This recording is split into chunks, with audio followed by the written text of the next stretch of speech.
हरि ओम। सदयति सिंदूरवदनो देवयत्पादपङ्कजस्मरणं वासर्मणिरिवं तं साम्राशिं नाशेति विघ्नानां शुक्लाम्बरं धरं विष्णु शशिवर्णं चतुर्भुजं प्रसन्नवदनं ध्यायेत् सर्वविघ्नोपशान्तये। चतुर्वदनो ब्रह्मा द्विबाहुरुपरो हरि आभालोचन शम्भुर्भगवान् बादरायण। ओम लोका समस्ता सुखिनो भवन्तु, लोका समस्ता सुखिनो भवन्तु, लोका समस्ता सुखिनो भवन्तु। सभाभ्यो नमः, सभापतिभ्यो नमः।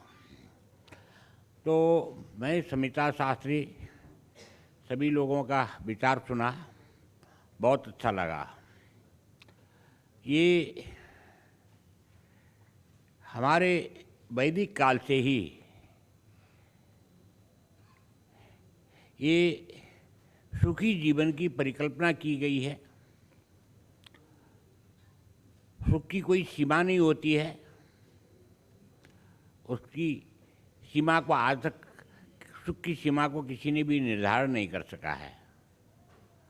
और ये सुख चार प्रकार के होते हैं: शारीरिक, मानसिक, वाचिक और प्रारब्धिक। किसी ने प्रारब्ध में ही सुख लाया है वो हमेशा सुखी है। कोई शाब्दिक सुखी है, सुखी शब्दों से एक दूसरे को खुश करता सुखी बनाता है। कोई गंभीर ध्यान मुद्रा में बैठ के मानसिक सुखी है। तो इनका जो रिच लाइफ बोल के जो अंग्रेजी का है, इसका सही अनुवाद क्या हो सकता है बोले तो सुखी समृद्ध जीवन। सुखी समृद्ध जीवन। तो इसे प्राप्त करने के लिए हमको सभी को एक दृढ़ संकल्प होके जो भारत का जो 2047 तक समृद्ध भारत बनाने का जो सपना है उसको साकार करना। इसके लिए ये कोई राजनीतिक प्रतिबद्धता से होने वाला नहीं है। जब तक लोक संकल्प, हम विकसित भारत बनाएंगे बोल के लोक संकल्प नहीं होगा, तब तक नहीं हो सकता है। इस कार्य का शुरुआत आज हमारे नोने बलराज जी ने यहाँ से शुरू किया। इसके लिए उनको हृदय से साधुवाद। तो मैं ये कहना चाहता हूँ कि मैं विश्व के 11 विश्वविद्यालय में मैं विजिटिंग प्रोफेसर हूँ। मैं विभिन्न विषयों में मैं व्याख्यान देता हूँ। तो मैंने एक दफ़े मैसेच्यूसेट्स यूनिवर्सिटी का, जिसका मैं प्रोफेसर ऑफ इमेरिटस हूँ, उसकी इंस्टीट्यूट ऑफ इंडियन स्टडीज में एक व्याख्यान में मैंने कहा था कि हमारा मनुष्य का जो मस्तिष्क है ना, वो दीवार में लटकी हुई पेंडुलम घड़ी की तरह वो पास्ट एंड फ्यूचर चलती वर्तमान में नहीं रुकती है।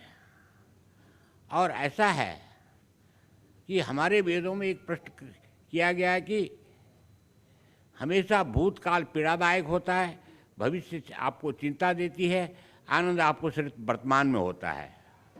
आपको वर्तमान में रहने की कोशिश करनी चाहिए। लेकिन वैदिक काल में भी मनुष्य को वर्तमान में लाने के लिए बहुत सारे प्रयोग किए गए, जैसे संगीत, नृत्य, नाटक आदि जितने भी उस टाइम में कीर्तन, भजन, कथा आदि जो भी बनाए गए हैं, मनुष्य को उतने समय वर्तमान में लाने के लिए, क्योंकि आनंद सिर्फ वर्तमान में ही है। इसे मैं अंग्रेजी में कहता हूँ, past is painful, future is stressful, present is pleasant. जो आनंद है वो वर्तमान में ही हो सकता है, न भूतकाल में हो सकता है, न भविष्य में हो सकता है। किसी देश को विकसित बनने के लिए जहाँ के जनता आनंदित रूप में रहते हैं, उसका बड़ा विकास हुआ रहता है। जैसे मैंने देखा स्विट्ज़रलैंड, नीदरलैंड आदि, जहाँ यहाँ बैठ के सोचते हैं कि हाई सोशल सिक्योरिटी वाले देश हैं, तो सोशल सिक्योरिटी अपने आप क्रिएट नहीं होती है। जब सारे लोग, जो हमारा वेद का वाक्य है कृण्वन्तु विश्व आर्यम, जब सभी लोग सब में होंगे, सिविलाइज होंगे, तो अपने आप आनंद रहेगा सब में, सोशल सिक्योरिटी अपने आप क्रिएट होगी। तो पहले तो हमको भारत के प्रत्येक भारतवासी को एक तो वर्तमान में रहने की आदत डालनी चाहिए। ये जो भूतकाल सोचना, भविष्य सोचना, ये सब बेकार है। जो करना है वो होना है, करना है। वर्तमान में रहो, वर्तमान में कार्य करो, वर्तमान में ही विकास हो सकता है। आप भूतकाल के सोच के बैठोगे तो आपका कोई विकास होने वाला नहीं है। आप फ्यूचर को सोचोगे तो लंबा आपका खाली माइंड में स्ट्रेस होगा। आप वर्तमान में कार्य करो, तभी विकास हो सकता है, तभी आपका रिच लाइफ बोल के जो सुखी समृद्ध जीवन की परिकल्पना की जा सकती है। इसके लिए हमें कैसे आदमी आर्य मतलब सभ्य बन सकता है, कृण्वन्तु विश्व आर्यम कैसे बन सकता है? तो बोले सच्चरित्र से, सन्मार्ग से और आस्तिक बन करके। तभी जा करके जो आस्तिक है वो बहुत जल्दी सफल होता है। जो नास्तिक है वो हमेशा ये क्या या तो भूतकाल सोच के बैठता है या तो भविष्य की चिंता करता है, वर्तमान में नहीं रह सकता। कोई भी नास्तिक वर्तमान में नहीं रह सकता है। सिर्फ आस्तिक आदमी चाहे एक सेकंड के लिए वो भगवान के मंदिर में घंटा बजाने के टाइम में वर्तमान में आ जाता है, चाहे एक सेकंड के लिए हो, वो जरूर आता है वर्तमान में। तो इस तरह से वर्तमान में जो रहता है वही सुखी रहता है, वही विकास कर सकता है। और हमारे योजनाविद भी, ये प्रोफेसर लोग भी जो तैयारी करते हैं वर्तमान में करते हैं।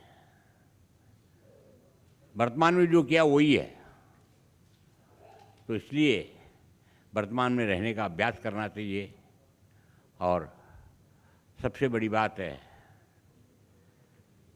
ईश्वर में निष्ठा रखो।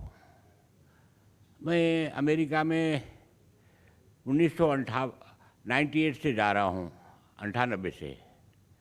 तो मैंने वहाँ के नोट पे देखा in God we trust. In God, वहाँ के डॉलर की जो नोट है ना, उसमें लिखा है इन गॉड वी ट्रस्ट। तो जो ईश्वर में आस्था रखता है उसी का विकास होता है। आज क्यों अमेरिका अपने को सुपर पावर, सबसे विकसित राष्ट्र बोलता है? क्योंकि वो ईश्वर में विश्वास करता है। उसकी मुद्रा में लिखी हुई है, नोट में, हर नोट में, एक से लेके 100, 1000 के डॉलर के नोट में सब लिखी इन गॉड वी ट्रस्ट। ईश्वर में आस्था रखो, तभी जाके विकास होगा, तभी तुम वर्तमान में रह सकते हो। इसलिए मैं सभागार में उपस्थित सभी लोगों से एक ही निवेदन करूंगा कि 1 मिनट आंख बंद करके अपने अंतरात्मा से पूछो कि आप ईश्वर में कितना विश्वास करते हो। हरि ओम।